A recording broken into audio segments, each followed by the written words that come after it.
ሰላም እንደምን አላችሁ? እኔ በአምላክ ነኝ። ዊኬንድ እንዴት አለፈ? ሳምንቱ እንዴት ነበር? ባለፈው በእንተዋወቅ ፕሮግራማችን ላይ የተወሰኑ ነገሮችን ስለራሴ አሳውቂያችሁ ነበር። ስለዚህ አሁን በቀጣይ ይዤላችሁ የመጣሁት ሀሳብ ስለ አዲክሽን ይሆናል ወይም ደግሞ ሱስ። እስቲ ቀድሜ ልጠይቃችሁ፣ ሱስ ምንድን ነው ለእናንተ? ምን ማለት ነው ሱስ?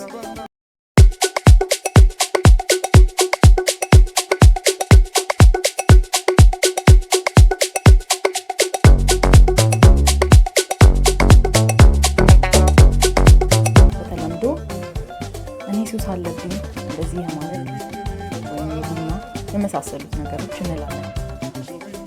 ግን ሱስ ምንድን ነው የሚለውን ነገር በቀጣይ ይዤላችሁ ቀርባለሁ።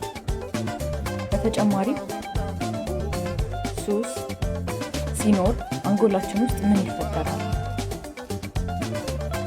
ስነ ልቦናዊ ይዘቱስ ምንድን ነው? እንዴት ማገዝ እንችላለን በሱስ የተጠቁ ሰዎችን